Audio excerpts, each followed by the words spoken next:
Access denied.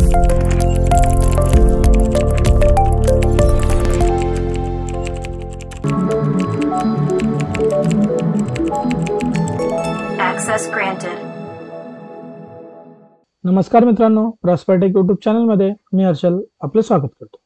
मित्रांनो, कालच्या व्हिडिओमध्ये आपण कंटिन्यू आणि ब्रेक स्टेटमेंट बद्दल माहिती घेतली.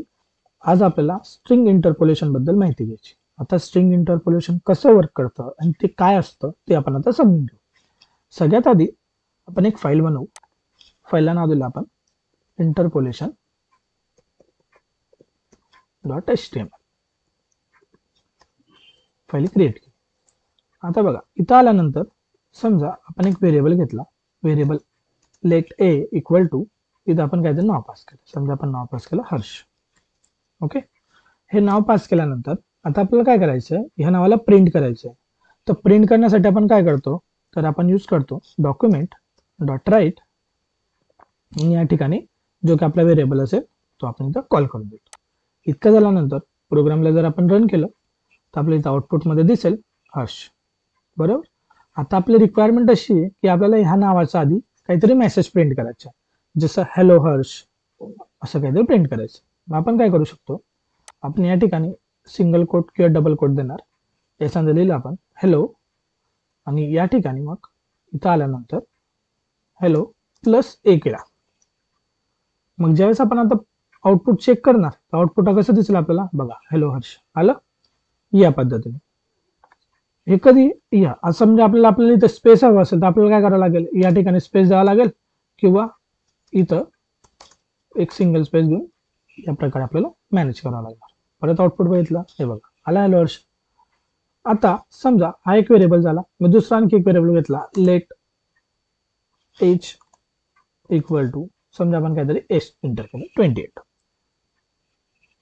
आता इथं झाल्यानंतर आपल्याला आउटपुट असं प्रिंट करायचं आहे hello Harsh and age is equal to जे काय असेल ते. मग आपल्याला काय करायला लागेल, इथं हॅलो मग ते हर्ष परत प्लस इथं देणार आपण स्ट्रिंग युअर एज इज, मग पुन्हा प्लस आणि मग याच्यानंतर एज व्हेरिएबल कॉल करणार. सेव्ह केलं. आता जर आपण आउटपुट चेक केलं, हे बघा आलं. पण आपल्याला असं नकोय. आता इथं काय होतंय, आपल्याला प्रत्येक वेळेस स्ट्रिंग घ्यावी लागते, कॉन्कॅटिनेशन करावं लागतंय. असं न कर, आपल्याला जर सिंगल लाईन मध्ये हवं असेल, एकाच वेळेस आपल्याला कंटिन्यू लिहायचं असेल तर आपण टेम्पलेट लिटरल्सचा वापर करतो. आता टेम्पलेट लिटरल्स कसं लिहिलं जातं, तर युझिंग बॅकटिक्स. आता ते कसं करायचं बघा, डॉक्युमेंट डॉट राईट. ओके, इथं आल्यानंतर बॅकटिक द्यायचा. बॅकटिक कुठं असतं, तर 1च्या बाजूला असतो आपला वरती. इथं आल्यानंतर आता मी या ठिकाणी लिहिलं हॅलो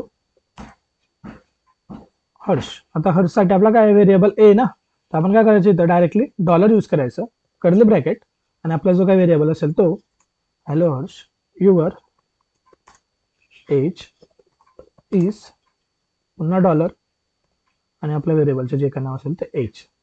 सेव्ह केलं आणि आउटपुट आपण आता चेक केलं. हे बघा आलं. म्हणजे आपण स्ट्रिंग मध्ये डायरेक्टली आपले व्हेरिएबल्स असतील किंवा एक्सप्रेशन असतील ते आपण डायरेक्टली प्रिंट करू शकतो. सेम समजा आपल्याला खाली आलो, इथं आपण लिहिलं डॉक्युमेंट डॉट राईट. या ठिकाणी लिहिलं मी सम इज आणि समजा इथं लिहिलं मी 2+4. आता बघा आउटपुट काय येतं, इथं 2+4. ओके. आता समजा या ठिकाणी आपण काय केलं, आपल्याला यांची ऍडिशन हवी. मग आपण काय करणार, इथं डॉलर आणि कर्ली ब्रॅकेट ओपन आणि क्लोज केलं तरी पण प्रिंट ऍज इट इजच होणार. का बरं, तर आपण सिंगल कोट यूज केलाय. बघा स्ट्रिंग फॉर्मॅटमध्ये घेतोय आपण ते.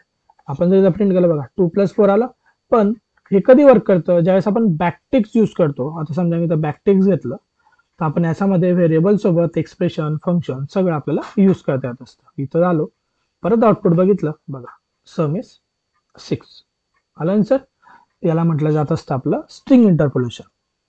जर याच्यामध्ये तुम्हाला काही प्रश्न असतील तर कमेंट सेक्शन मध्ये विचारा. जर हा व्हिडिओ तुम्हाला आवडला असेल तर लाईक करा. व्हिडिओमधली माहिती महत्त्वपूर्ण वाटली असेल तर जास्तीत जास्त लोकांना शेअर करा आणि असेच नवीन नवीन व्हिडिओ बघण्यासाठी चॅनलला सबस्क्राईब करायला विसरू नका. धन्यवाद.